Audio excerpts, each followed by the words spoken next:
About a year ago, I rebuilt a no-change oil Briggs & Stratton engine, spending no money and reusing all the old parts that came out of it. The cylinder wall was badly damaged, and the rings were seized inside the gaps of the piston. It's a fairly lengthy video where I tear this motor apart, put it back together with all the torque specs and information that you need to do it yourself. I won't go through all that in this video. I'll leave a link in the description below to take you to that video so you can see everything that I did, from making my own gaskets to cleaning up the old piston and cylinder wall. After using this mower for a year, I wanted to see how it was holding up on the inside. Even though I knew I could probably keep this mower running for another year or two, I was wanting to make sure that I didn't completely destroy it in the process. Now, if your goal is to keep this thing running for just a year or two, then the first video build would probably be just fine. But I want to keep this thing running long term.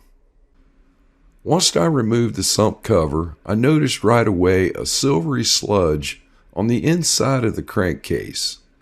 This can tell you a couple of things. The sludge is usually caused by carbon getting past the rings on the piston. The silver color meant that I had some metal-to-metal wear going on. The cam and lifters looked to be in good shape, so next I took the piston out to inspect that. The sides of the piston were again scraping the cylinder wall. This is caused by worn-out rings. This most likely wouldn't have happened if I'd have put new rings in during the first build, but that would have defeated the purpose of what I was trying to accomplish. The rings play an important part of keeping the piston perpendicular inside of the cylinder. I slid the rings into the cylinder to measure and came up with a 60 thousandths gap on both rings. I guess $25 is a small price to pay to fix this problem. This time around, I'm putting new rings in it. I'm going to hone this thing out. I'm using Dawn dishwashing soap, and I've got it down this bucket of water. We'll stand her up like that,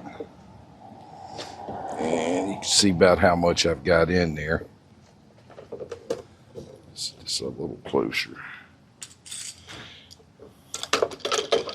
And get my stones wet.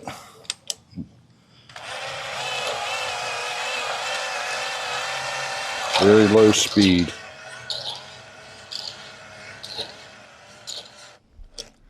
I spent well over 5 minutes honing this block. I had the tension on the hone fairly tight, so I was pretty aggressive with honing this cylinder. In the description below is a link to one of my videos where I cover honing, how to figure out what size ring gap you need, different ring types, installing them on the piston, plus a lot more details than I can give you in this video. In this next clip, I placed a new ring in the cylinder. Here you can see a comparison of what it looks like to the old one that came out. Significant difference. Okay, I'm going to prep this thing for the rings, and I need to clean this out real good. I'm going to use brake clean on it this time, and you can see the dirt that's coming out there. And I want to be able to do this to where when I go to a white cloth that this is going to come out completely white. Similar to grounding the valves, getting the compound off of those. If you don't, it will literally eat them valves up instantly. And you pretty much got the same thing going on here, where you need to get all that grit off of the sides of these walls so it doesn't instantly destroy your rings.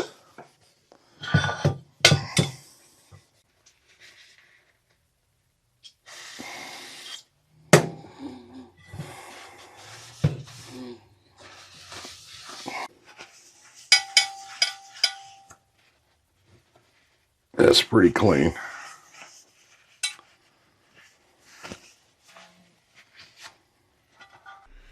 I'm using genuine Briggs & Stratton's OEM rings. They don't have dots on the top, but they do use a distinctive paint mark on the side of the ring. One mark would indicate the top ring, two marks would indicate the second ring down. These marks will always go to the right-hand side of the gap once installed on the piston. You'll notice on the middle ring or the scraper ring with the two marks, there's a little step on the outside edge of the ring. Installed, this step will be facing down on the cylinder wall. The top ring or compression ring is rectangular. Again, install the paint stripe to the right side of the gap. Some important points that I'd like to make are, first, to be very careful with these rings. They're fragile and they will break easy. Now, this type oil ring has three pieces. The expander ring will go on first. The two ends just butt together and they do not overlap. The two steel rings go on second, locking it down. One on the top and one on the bottom of the expander. Install your scraper ring in the second slot down with the step on the outside edge facing downward. You should see the two marks on the outside edge of the ring facing to the right side of the gap. Repeat the same thing for the compression ring. A lot of this is covered in my rings and gaps video. Another important thing to remember with these 4-cycle engines is that the arrow on the top of the piston will point to the flywheel. Double check with your manual, as there could be a few oddballs out there. You want the gap on the scraper and compression ring to be at 10 o'clock and 2 o'clock from that arrow facing upwards towards the flywheel. Very important on vertical engines, as you don't want these gaps on the bottom facing the sump. This could cause excessive oil burning and smoking. Oil ring gaps are placed between the 4 and 8 o'clock positions.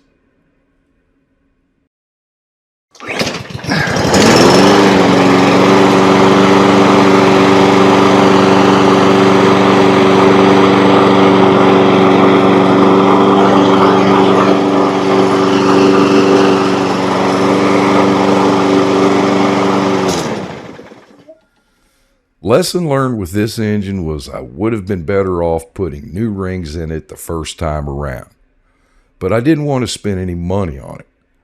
The engine did last an entire season and may have made it through a second one, but from what we saw on the inside after a year, its life was definitely limited. But with the new set of rings in it and the way that it's running now, strong, sounds like a new mower, no smoke, no missing, I've got confidence that this engine is going to last a really long time. If you made it this far in my video, thank you for watching. I hope you enjoyed it. I hope you got some good information out of it.